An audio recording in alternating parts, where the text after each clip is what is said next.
O zaman ne diyoruz? Hurray diyoruz. Zümrüdüanka yoldaşlığı diyoruz. 1108 sayfa diyoruz ya. Şu videoyu bitirdiğimiz zaman 1108 sayfalık İngilizce bir kitap okumuş olacağız. Nasıl bir his? Nasıl bir his? Güzel bir his. Ama 1000 sayfadan fazla sayfalık bir kitapta İngilizce bir kitap okudum diyeceksiniz. Saracak. Harry Potter and the Order of the Phoenix. Burada bir dağ varmış. Bunu unutmuşum. The Phoenix'imiz. Chapter 1. Dudley Demented'leri böyle o kadar şey olmuş ki yaymış ki o kadar böyle depresif ki şu an şeyde Private Rive'da böyle falan ölmüş, bayılmış. Devam. The hottest day of the summer so far was drawing to a close and a drowsy silence lay over the large square houses of Private Drive.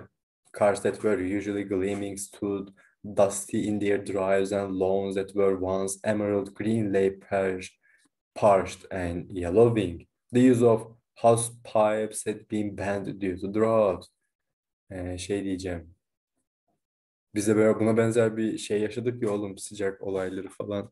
Hiç iyi değildi yani. Aklıma o geldi birden. Şu an iyiyim değil mi ya? İyiyim.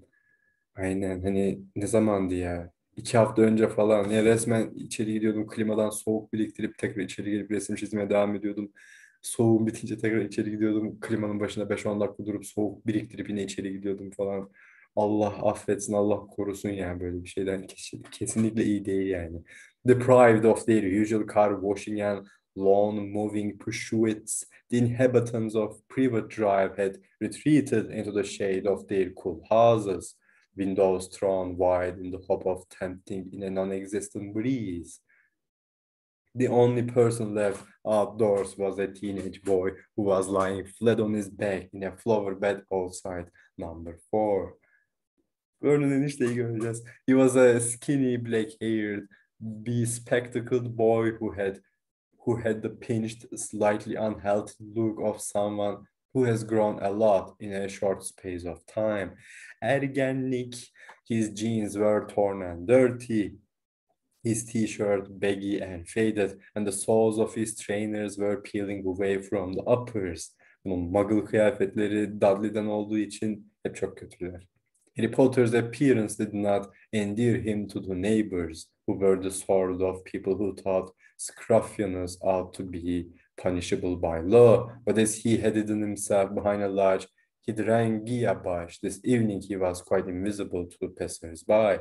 In fact, the only way he would be spotted was if his Uncle Vernon or Aunt Petunia stuck their heads out of the living room window and looked straight down into the flower bed below.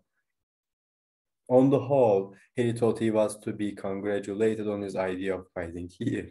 He was not, perhaps, very comfortable lying on the hot, hard earth, but on the other hand, nobody was glaring at him, grinding their teeth so loudly that he could not hear the news, or shooting nasty questions at him that had happened every time he had tried sitting down in their living room and watching television with his aunt and uncle. Almost as though this thought had fluttered through the open window, Vernon Dursley, Harry's uncle, suddenly spoke. Glad to see the boy stopped trying to butt in. Where is he anyway? I don't know, said Aunt Petunia unconcernedly. Not in the house. Uncle Vernon grunted. Watching the news, he said scathingly. I'd like to know what he's really up to. As if a normal boy cares what's on the news. That he hasn't got a clue what's going on. That he knows who the Prime Minister is. Anyway, ben, ben de iyice o kadar uzaklaştım ki bu politikadan falan. Şaşırıyordum arada. Türkiye Büyük Millet Meclisi Başkanı mı değişmiş falan olduğumu hatırlıyorum birkaç kere. Cumhurbaşkanının kim olduğunu bilmeyecek kadar daha uçmadım da. Belki bir gün o da olur. Uçmak istiyorum çünkü. Anyway, it's not as if there'd be anything about his lot on our news. Sanarsın aldanırsın. Vernon enişteciğim. Vernon shh, said Aunt Petunia. The windows open. Oh yes, sorry dear. The Dursleys fell silent. He listened to a jingle about fruit and bran breakfast cereal while he watched Mrs. Fig, a Betty cataloging all the lady from nearby Wisteria Walk. Amble slowly passed. She was frowning and muttering to herself. He was very pleased that he was concealed behind the bush.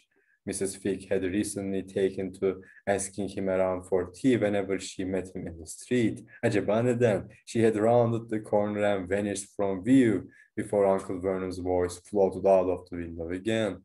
"Father's out for tea at the Paul Kisses's," said Aunt Petunia fondly. "He's got so many little friends. He's so popular falan. Out for tea." Dudley sigara içmeye başladı. Onu göreceğiz. Bir tatlı da aklıma şey geldi. Ocakta da böyleydi. Hani çay sigara yapıyorduk falan. Buradaki çay sadece tek başına hanımcık çayından çok işte çay ve sigara falan işte. Ülke ocaklarında olduğu gibi. Biz de öyleydik. Hani ülke ocaklarına laf falan atmıyorum. Hem de lisem ülkücülükle falan geçtiği için öyle. Ben dışlamıyorum. Ben kimseyi dışlamıyorum zaten öyle. Tamam mı? Ben insanları anımsıyorum. İnsanlardan bahsediyorum yeri geldikçe falan. Kolayını dışlamıyorum. Bir silterimleri falan çok seviyorum da. Onun dışında I am cool yani. Right? Harry repressed a snort with difficulty.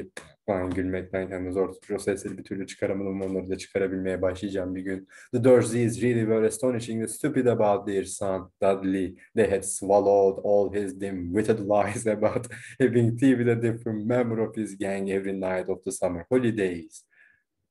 Harry knew perfectly well that Dudley had not been to tea anywhere, and his gang spent every evening vandalizing the play park, smoking on street corners. Çok iyi değil mi oğlum ya? Kaç yaşındasın sen şimdi? 14-15 yaşında. Ben 12 yaşında falan başladım sigaraya. Ya Dudley, ben senden daha büyük bir delikanlıyım, tamam mı? Daha erken senden sigara içmeye başladım çünkü. And throwing stones at passing cars and children. Oğlum ya. Çok iyi. He had seen them at it during his evening walks around Little Winging. Bu da yürüyüşlere başlamış tabii iyice. Yürüyüş çok iyi oluyor. Yürüyün, tamam, yürümüyorsanız günde 3 saat yürüyorum. Böyle öyle uzun yerleri yürüyorum ki dünyanın herkes şok oluyor falan arkadaşlarım böyle. Çünkü harika bir olay. Yürüyün, tamam. Bacaklarınızı kullanın. Vücudunuzun yarısını bu sistemin kullanmanızı engellemesine müsaade etmeyin. Yürüyün. He had spent most of the holidays wandering the streets, scavenging newspapers from bins along the way. The opening notes of the music that heralded the 7 o'clock news reached Harry's ears, and his stomach turned over. Perhaps tonight, after a month of waiting, will be the night. Record numbers of stranded holiday makers fill airports as the Spanish baggage handlers' strike reaches its second week. "Give him a lifelong siesta," I will snarled Uncle Vernon over the end of the newsreader's sentence, but no matter. Outside in the flower bed, his stomach seemed to unclench. If anything had happened, it would surely have been the first item on the news. Death and destruction were more important than stranded holiday makers. He let out a long, slow breath and stared up at the brilliant blue sky.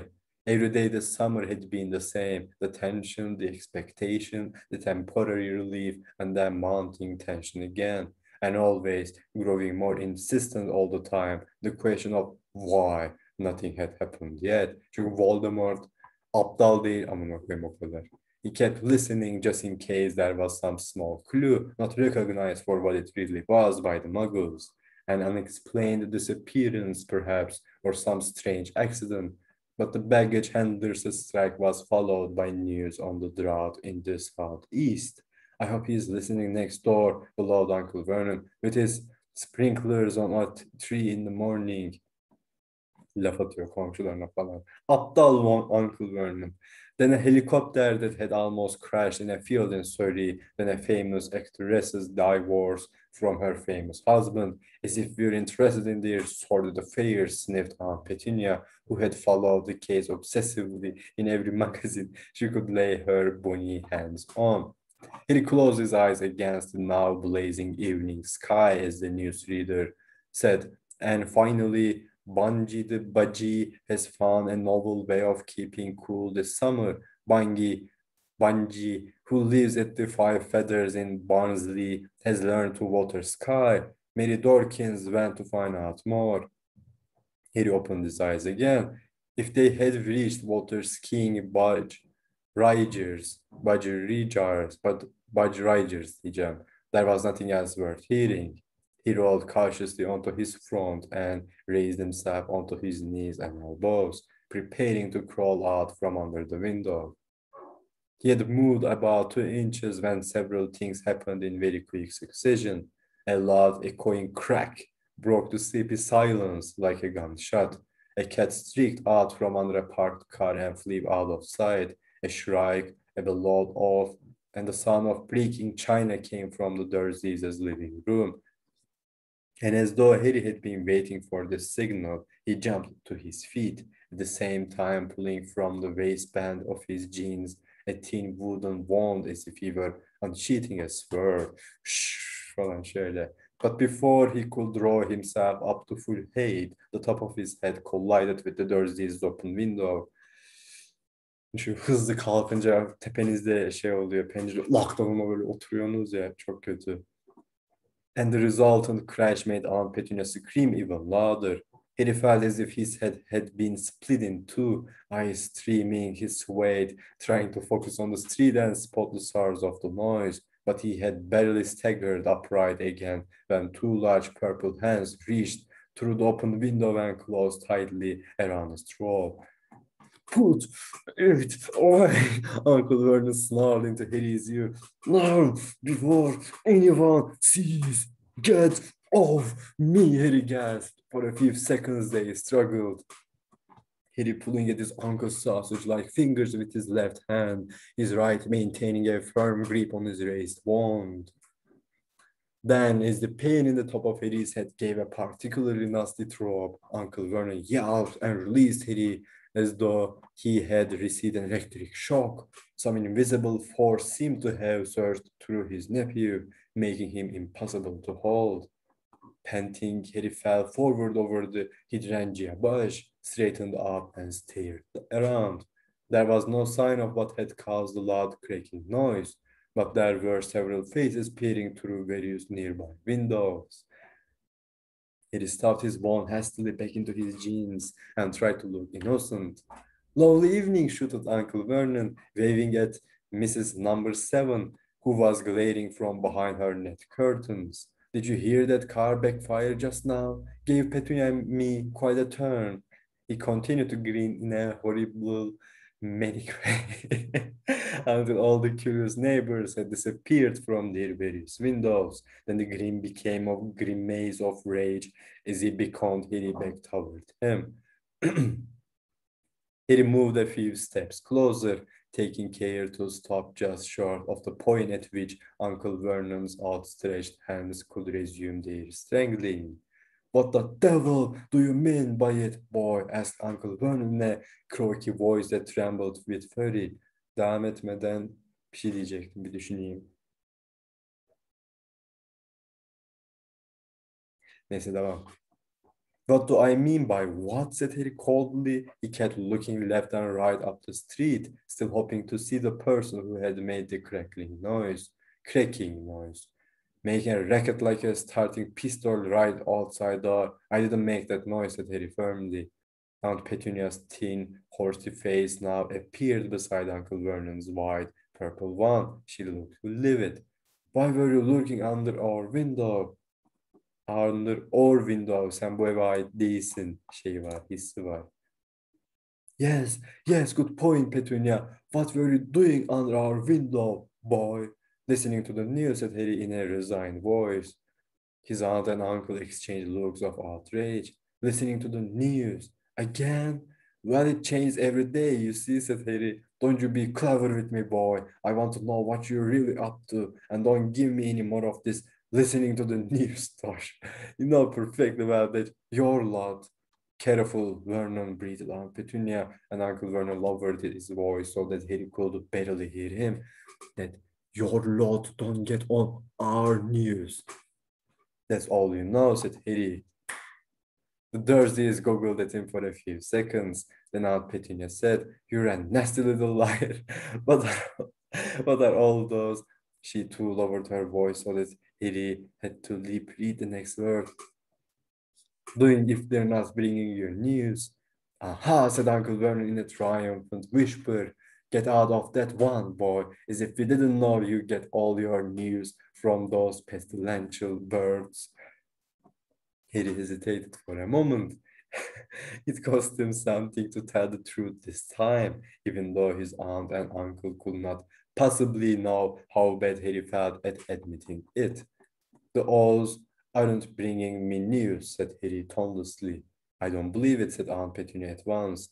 No more do I, said Uncle Vernon forcefully. We know you're up to something funny, said Aunt Petunia. You're not stupid, you know, said Uncle Vernon. Well, that's news to me, said Harry, his temper rising. His temper rising. Bu çok kolay kolay temper rising olayları olmuyordu Harry ama artık oluyor çünkü ergenlik, kontrolü kaybediyor. Artı Sedigori, işte travmatik eventleri falan artık bir temper rising Harry'de göreceğiz bu kitapta bol bol. And before the Dursleys could call him back, he had wheeled about, crossed the front lawn, stepped over the low garden wall, and was striding off up the street. He was in trouble now and he knew it. He would have to face his aunt and uncle later and pay the price for his rudeness. But he did not care very much just at the moment. He had much more pressing matters on his mind. Harry was sure that the cracking noise had been made by someone apparating or disapparating. İkisinin farkı ne lan? Ha, geldiğinde de gittiğinde de aynı ses çıkıyor, tamam. Bu geldiğinde, bu da gittiğinde. It was öyle mi? Evet, bu geldiğinde, bu gittiğinde. It was exactly the sound Dobby the house elf made when he vanished into thin air. Was it possible that Dobby was here in Privet Drive? Could Dobby be following him right at this very moment? As this thought occurred, he wheeled around and stared back down Privet Drive, but it appeared to be completely deserted again, and Harry was sure that Dobby did not know how to become invisible.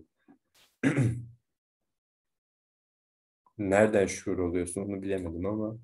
He walked on, hardly aware of the route he was taking, for he had pounded these streets so often lately that his feet carried him to his favorite haunts automatically.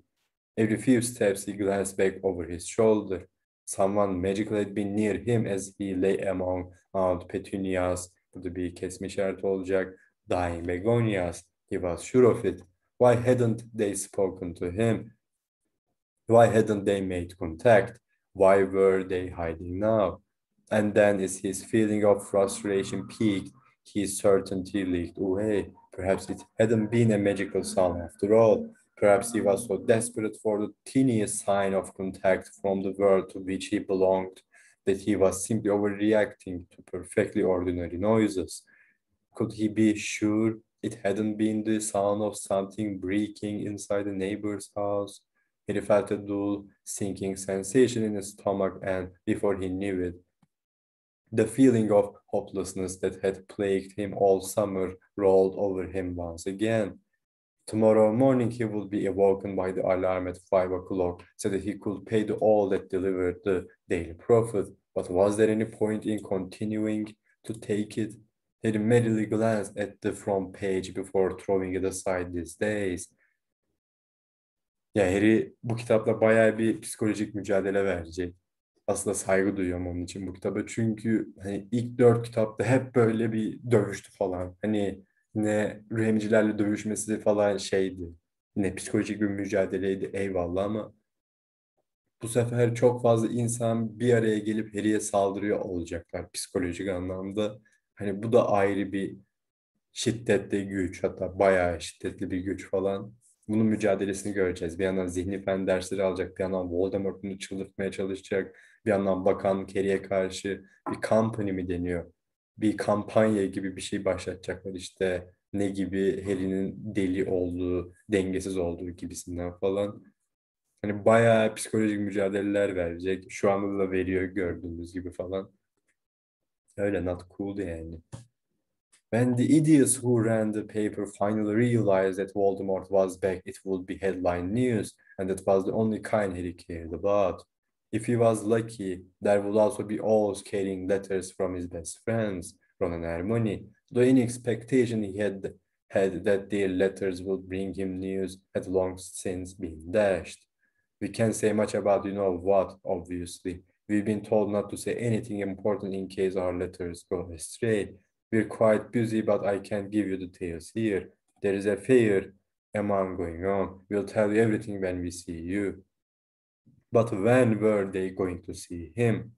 Nobody seemed too bothered with a precise date. Herman had scribbled, I expect we'll be seeing you quite soon, inside his birthday card. But how soon was soon?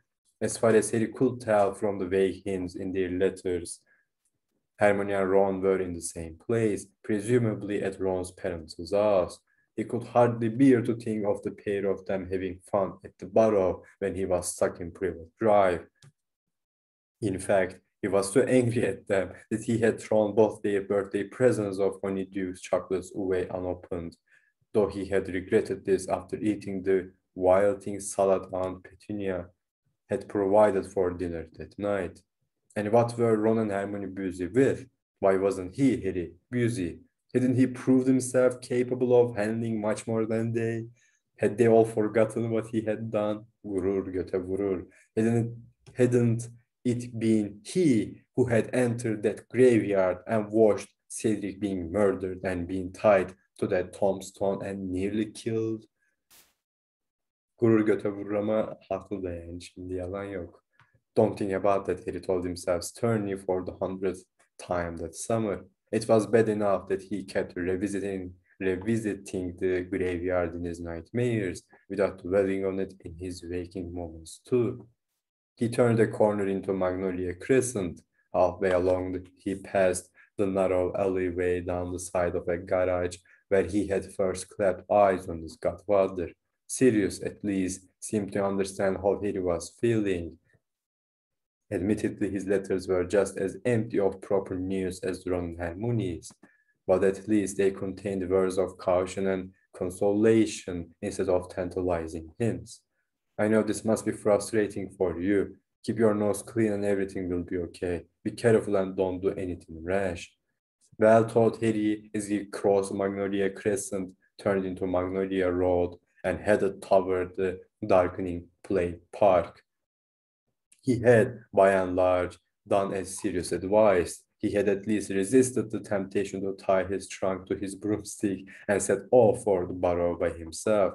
In fact, Harry thought his behavior had been very good, considering how frustrated and angry he felt at being stuck in Privet Drive this long, reduced to hiding in flower beds in the hope of hearing something that might point to what Lord Voldemort was doing. Nevertheless, it was quite galling to be told not to be rash by a man who had served 12 years in the wizard prison, Azkaban, escaped, attempted to commit the murder he had been convicted for in the first place, then gone on the run with a stolen hippogriff. Şu an her şey ayar böyle. Aşırı gıcık şu an. Aşırı gıcık olmuş her şey. He vaulted over the locked park gate and set off across the parched grass.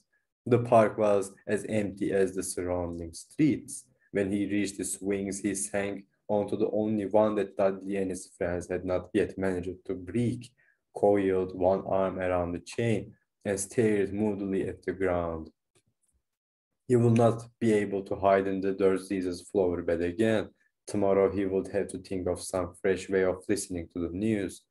In the meantime, hayatındaki action bu yani.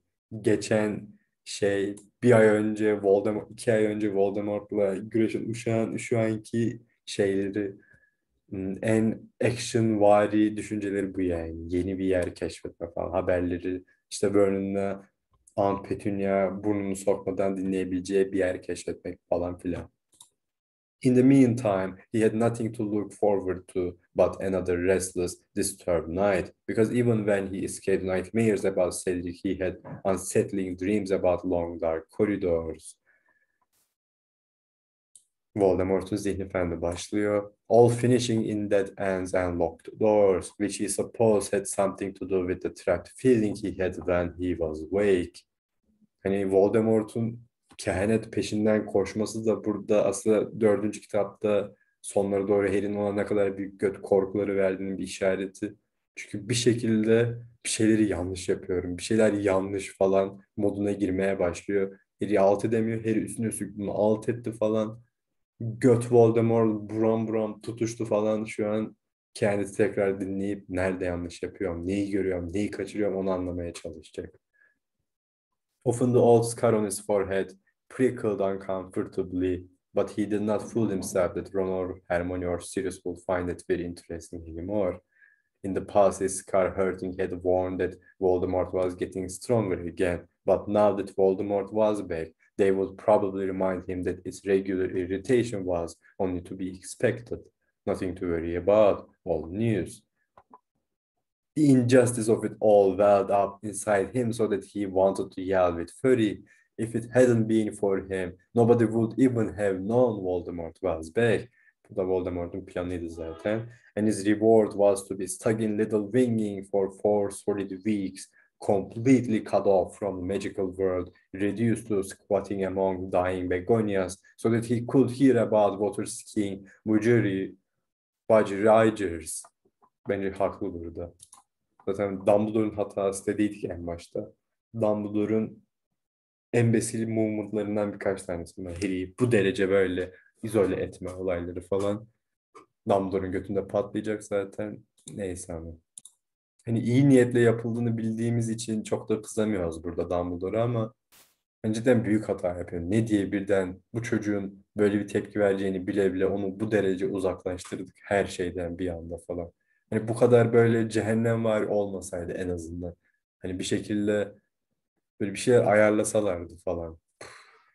I don't know hani.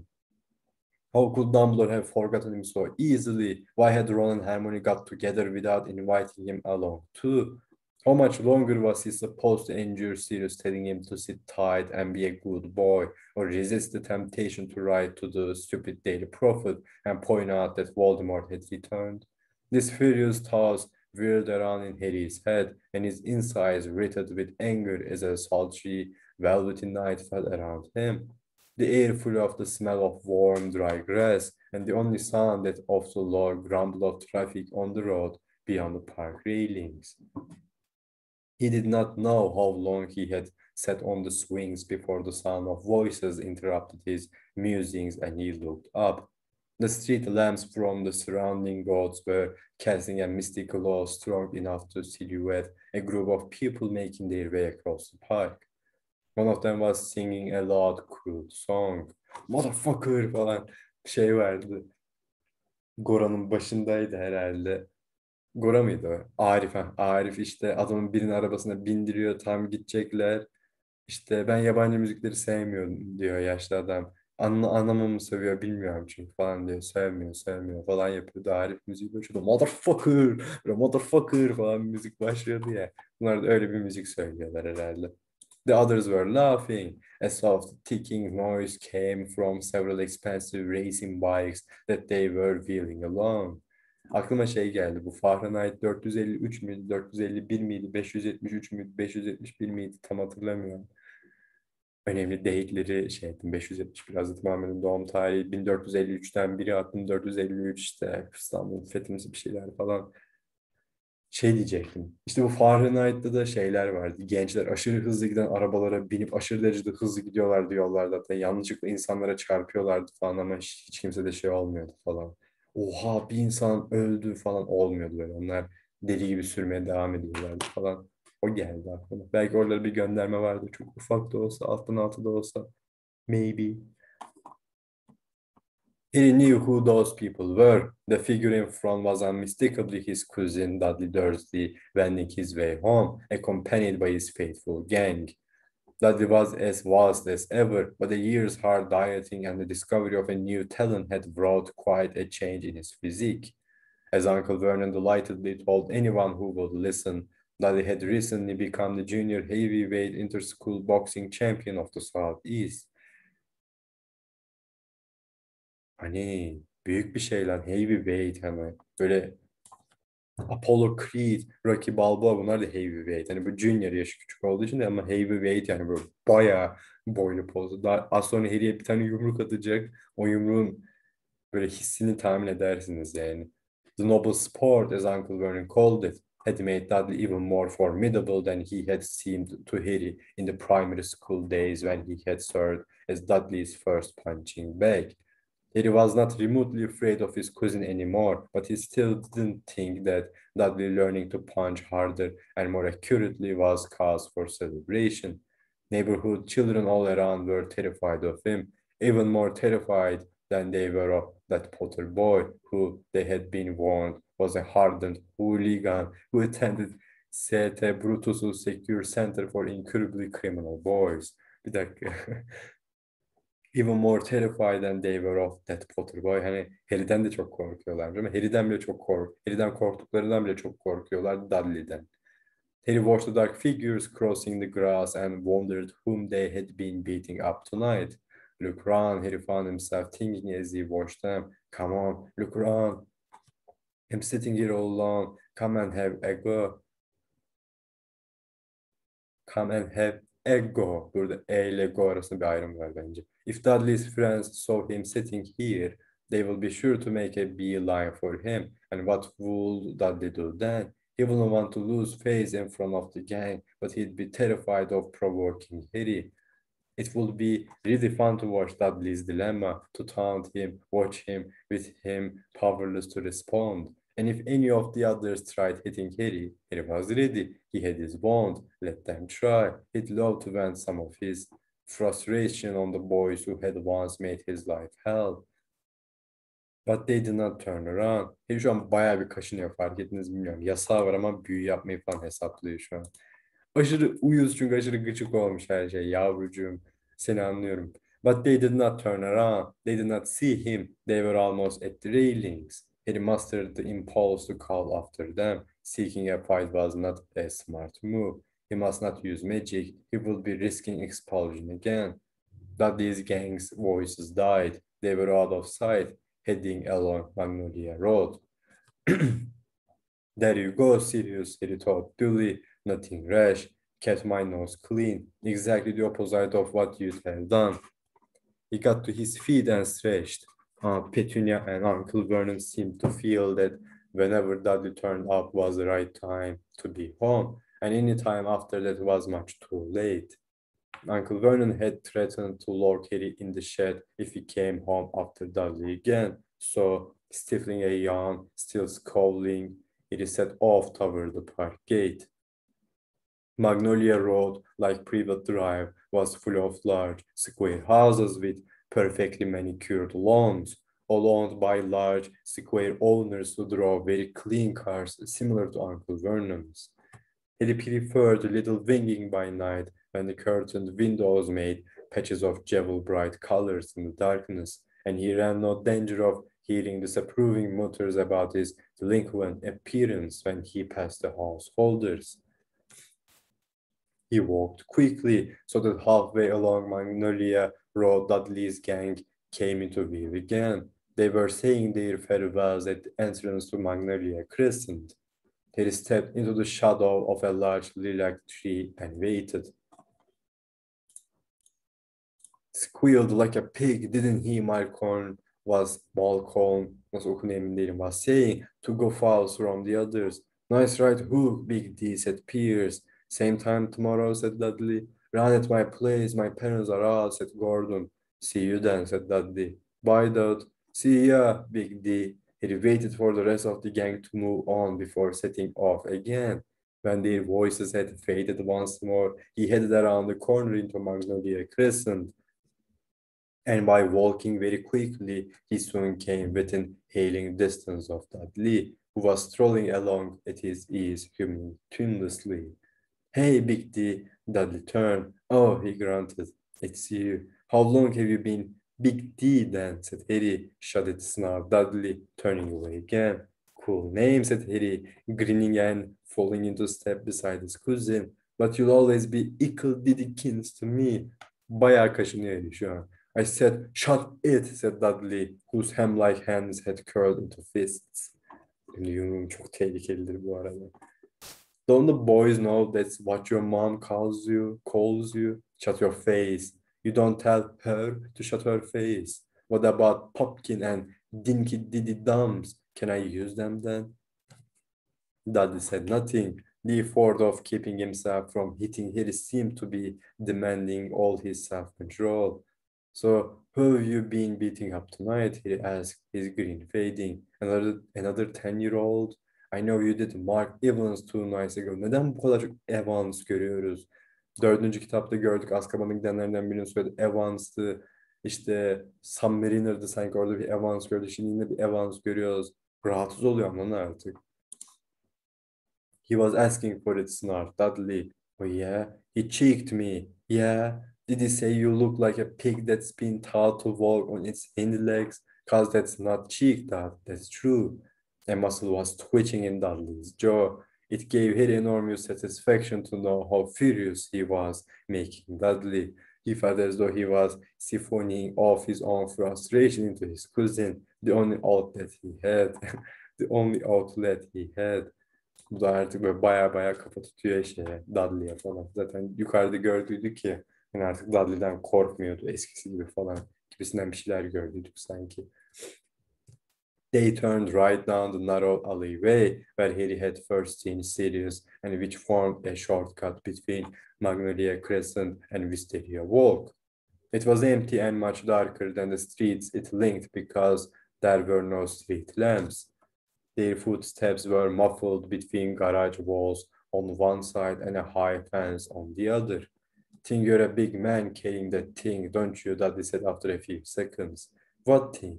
That thing you're hiding. Harry grinned again. Not as stupid as you look, are you, Dad? But I suppose if you were, you wouldn't be able to walk and talk at the same time. Harry pulled out his wand. He saw Dudley look sideways at it. You're not allowed, Dudley said at once. I know you're not. You'd get expelled from that free school you go to. You go to. How do you know? They haven't changed the rules, Big D. They haven't, said Dudley, though he didn't sound completely convinced. Harry laughed softly. You haven't got the guts to take me on without that thing, have you? Dudley snarled. Senin de o pısın vücudun gerçek olmadan yok ağabeysinden. Boş yapıyorsun. Whereas you just need 4 mates behind you before you can beat up a 10-year-old. You know that boxing title you keep banging on about?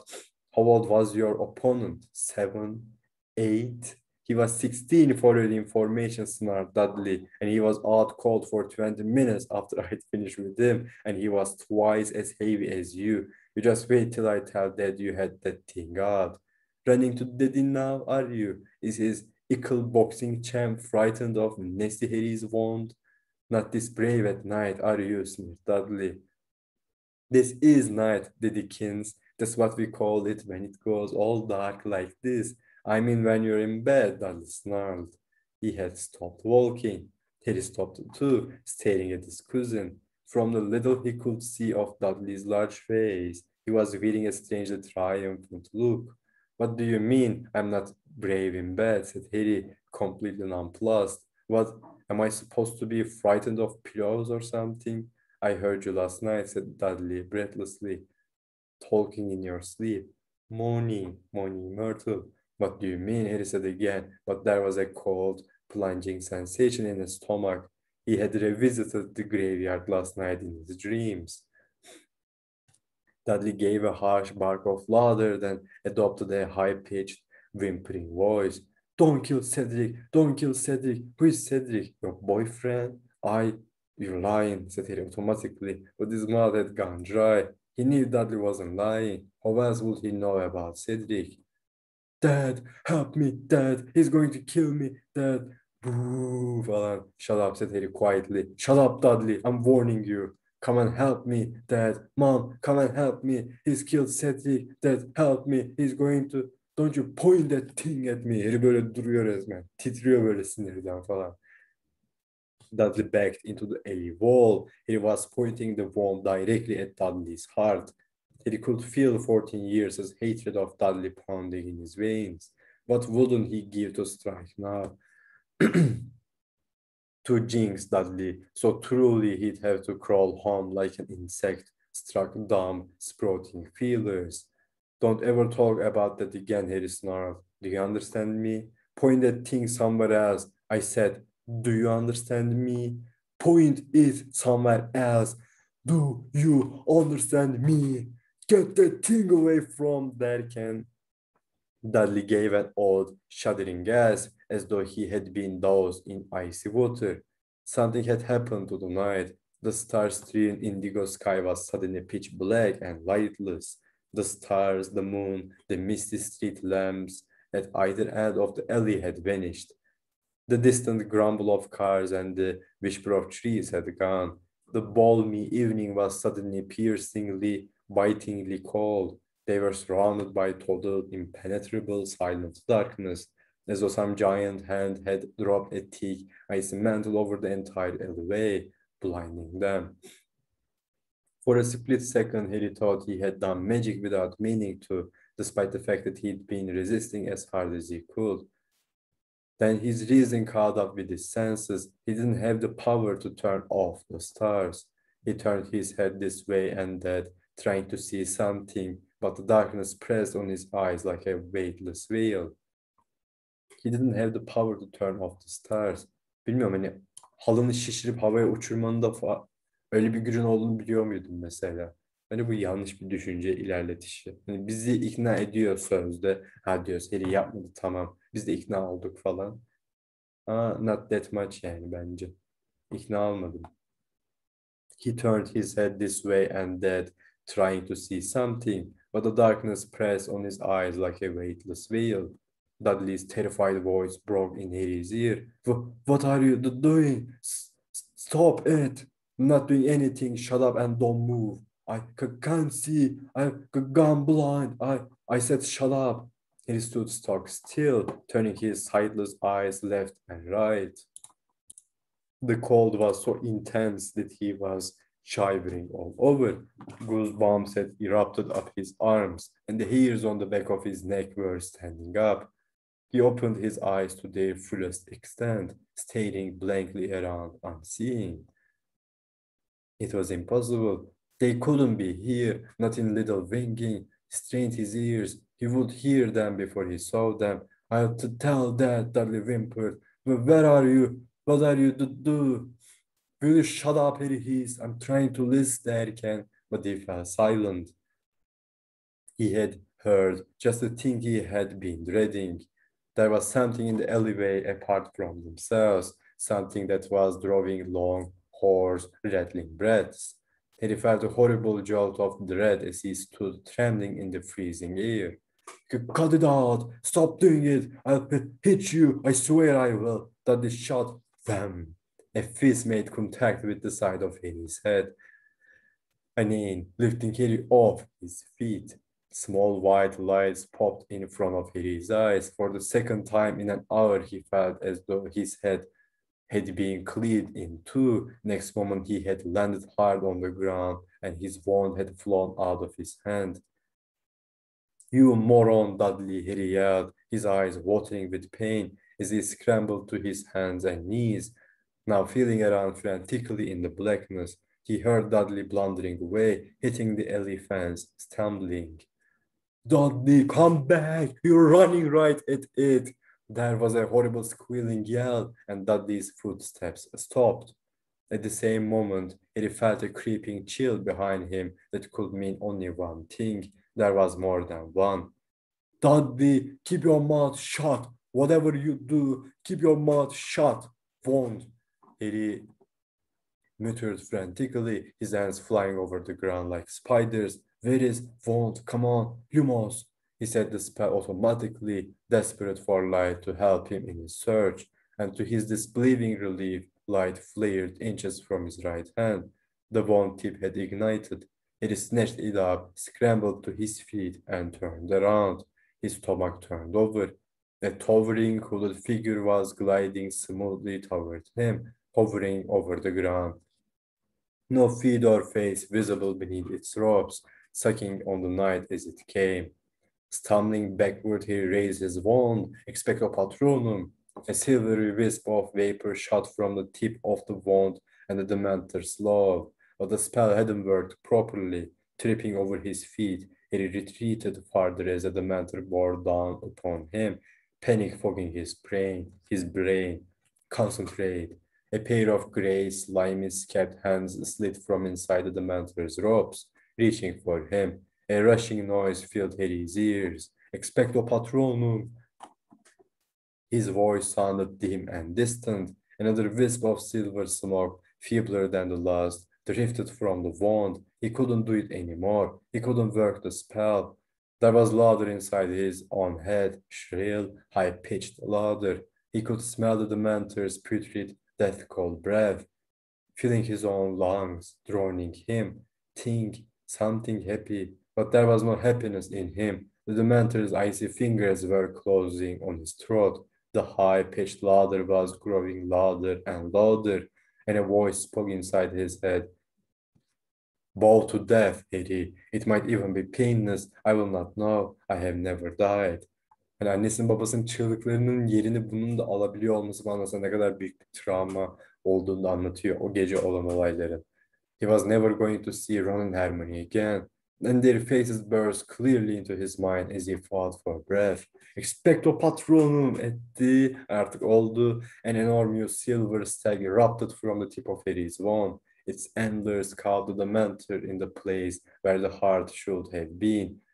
It was thrown backward, weightless as darkness, and as the stag charged, the Dementor swooped away, bat-like and defeated. This way, Harry shooted at the stag, wheeling around. He sprinted down the alleyway, holding the lit wand aloft. Dudley! Dudley! Dudley! He had run barely a dozen steps when he reached them. Dudley was curled on the ground, his arms clamped over his face. Böyle yüzünü saklıyor, Harry'nin dediğini yapıyor yani yine. A second Dementor was crouching low over him, gripping his wrists in its slimy hands, prizing them slowly. Almost lovingly apart, lowering its hooded head toward Dudley's face as though about to kiss him. Get it, Harry bellowed, and with a rushing, roaring sound, the silver stag he had conjured came galloping back past him. The Dementor's eyeless face was barely an inch from Dudley's when the silver antlers caught it. The thing was thrown up into the air and, like its fellow, it soared away and was absorbed into the darkness. The stags cantered to the end of the alleyway and dissolved into silver mist. Moon, stars, and street lamps burst back into life. A warm breeze swept the alleyway.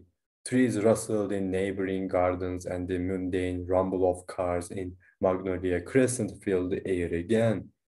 He stood quite still, all his senses vibrating, taking an abrupt return to the normality. After a moment, he became aware that his t-shirt was sticking to him. He was drenched in sweat. He could not believe what had just happened. The Mentor's here, and little winging, al sana haber işte IQ. Bütün bir ay boyunca aradığın haber yani. Dudley lay curled up on the ground, whimpering and shaking. He bent down to see whether he was in a fit state to stand up, but then heard loud, running footsteps behind him, instinctively raising his wand again. He spun on his heel to face the newcomer. Mrs. Fig, their betty old neighbor, came panting into sight. Her grizzled gray hair was escaping from its hairnet. A clanking string shopping bag was swinging from her wrist, and her feet were halfway out of her tartan carpet slippers. Carpet slippers. He made to show his wand hurriedly out of sight, but "Don't put it away, idiot boy," she shrieked. "Idiot boy," she shrieked. "What if there are more of them around? Oh, I am going to kill Munungus Fletcher." Bu da başından beri gayet farkındaymış her şeyin falan filan oldu. Chapter 2. A Pack of Owls. Bu da Aunt Petunia. Ha. Demek ki tipi böyleymiş. Vay IQ. A Pack of Owls dedik. Hadi görüşürüz.